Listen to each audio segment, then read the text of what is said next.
Bismillahirrahmanirrahim. Assalamualaikum warahmatullahi wabarakatuh. Saya Muhammad Rian Mitno dari kelas Islam Rahmatan lil Alamin I dengan NIM 2423092 ingin menjelaskan bagaimana pandangan Islam terhadap ilmu ekonomi.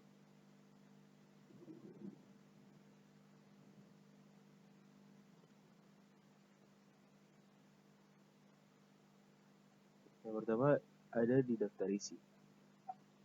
Yang pertama, apa itu ekonomi? Dari sini kita akan mengetahui apa itu ilmu ekonomi. Yang kedua, mazhab kontemporer ekonomi dalam Islam. Macam-macam mazhab tentang ekonomi dalam Islam. Yang ketiga, ada Islam dan ekonomi.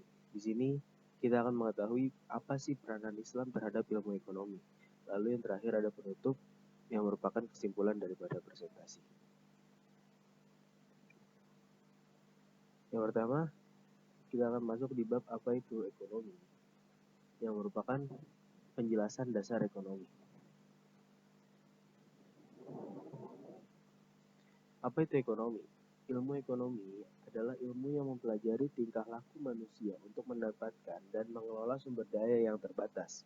Ilmu ini muncul karena manusia memiliki kebutuhan dan keinginan yang tak terbatas, tetapi sumber daya yang tersedia untuk memenuhinya terbatas.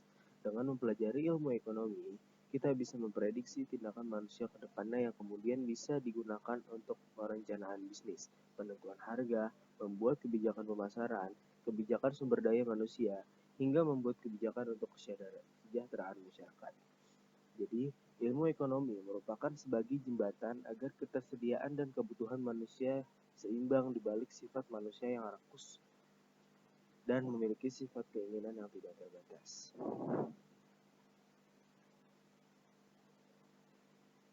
Ruang lingkup ekonomi terdapat dua, yaitu ekonomi mikro dan ekonomi makro.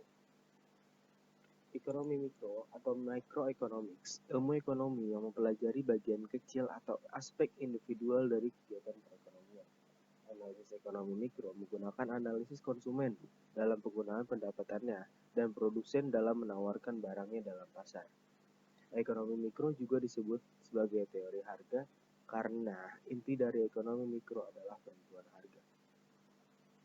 Yang kedua, ekonomi makro atau macroeconomics. Ilmu ekonomi makro mempelajari keseluruhan perilaku ekonomi yang berkaitan dengan penggunaan faktor produksi yang tersedia secara efisien demi mencapai kemakmuran masyarakat yang maksimal. Ekonomi makro dikenal juga sebagai teori pendapatan karena inti ekonomi makro adalah penentuan tingkat kegiatan ekonomi yang diukur dengan pendapatan.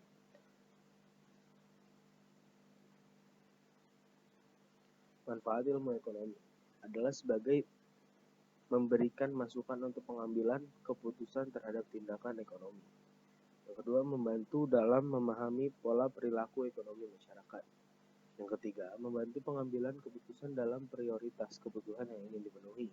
Yang keempat, membantu memberikan pengertian pada potensi dan keterbatasan sebuah kebijakan ekonomi.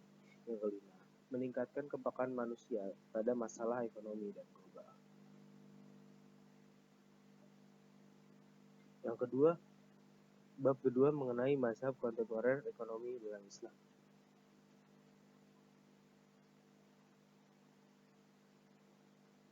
Ada 3 mazhab kontemporer pemikir ekonomi Islam.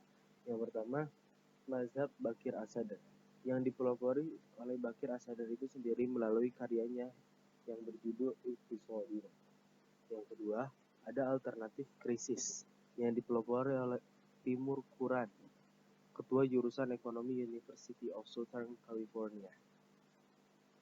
Yang ketiga ada mazhab mainstream yang dipelopori oleh M. A. Manan, M. Umen Sapra, dan M. Najatullah Sirki. Yang pertama, menurut mazhab Bakir As-Sadr, antara ilmu ekonomi dan Islam tidak bisa sejalan. Yang kedua, Bakir As-Sadr juga menolak paradigma SDA terbatas dan kebutuhan manusia tak terbatas. Yang ketiga, permasalahan ekonomi muncul karena ketidakadilan dalam distribusi. Yang keempat, sosialisasi konversi term ekonomi Islam dengan term iqtisad. Yang terakhir, menolak seluruh gagasan teori ekonomi konvensional. Selanjutnya, mazhab mainstream. Mazhab mainstream mempercayai bahwa SDA itu benar terbatas, sedangkan kebutuhan manusia tak terbatas. Yang kedua, penyelesaian masalah ekonomi dengan panduan Al-Quran dan hadis. Yang ketiga, mengkombinasikan teori ekonomi konvensional dengan ekonomi Islam. Selanjutnya, mazhab alternatif kritis. Mazhab alternatif kritis lahir dari pergulatan antara dua mazhab sebelumnya. Analisis kritis bukan hanya pada sistem konvensional. Ekonomi Islam juga harus dianalisa, sebab ekonomi Islam adalah hasil ijtihad. Selanjutnya, Islam dan ekonomi. Di sini kita akan mengetahui apa hubungan ekonomi dan juga Islam.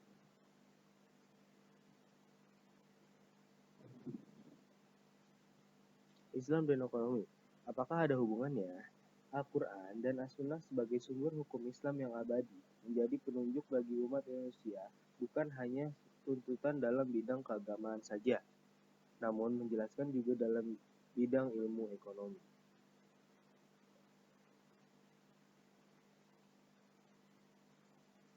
Bagaimana Islam memandang ekonomi?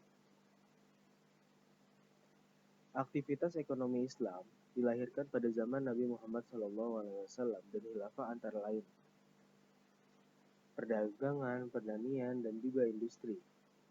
Kegiatan ekonomi tersebut memiliki ciri kejujuran, keikhlasan, keadilan atau keseimbangan, kemaslahatan atau kesederhanaan dalam tingkat pengelolaan. Oleh karena itu, ketika Islam datang, Nabi Muhammad SAW membina aturan main moral dan akhlak terhadap organisasi, produsen, konsumen, dan distributor dalam melakukan kegiatan ekonomi. Komitmen player produsen, konsumen, dan distributor dalam melakukan aktivitas ekonomi harus mengacu pada Al-Quran, As-Sunnah, dan ijtihad, di mana hal tersebut merupakan suatu metodologi ekonomi Islam. Al-Quran dan As-Sunnah telah mengatur jalan kehidupan ekonomi dan untuk mewujudkan kesejahteraan dan kemakmuran sumber daya ekonomi untuk mencapai falah atau kesejahteraan dunia akhirat. Artinya, untuk meraih kesejahteraan akhirat yang baik melalui kesejahteraan dunia yang baik pula.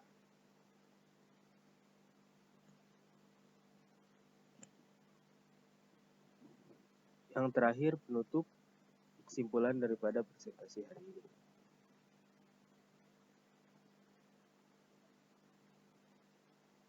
Kesimpulannya, ekonomi dan Islam memiliki keterkaitan satu sama lain.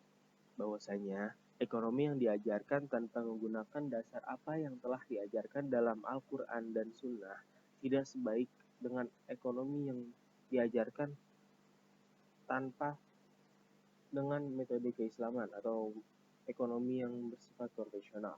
Karena ekonomi yang melalui proses dasar Islam tidak hanya mengajarkan tentang ilmu ekonomi itu sendiri saja, melainkan mengajarkan mengenai sifat, cara, dan proses dalam berekonomi secara syariat Islam. Mungkin itu saja yang dapat saya sampaikan. Selanjutnya saya ucapkan terima kasih kepada Bu Rahmati Timorita. Assalamualaikum warahmatullahi wabarakatuh.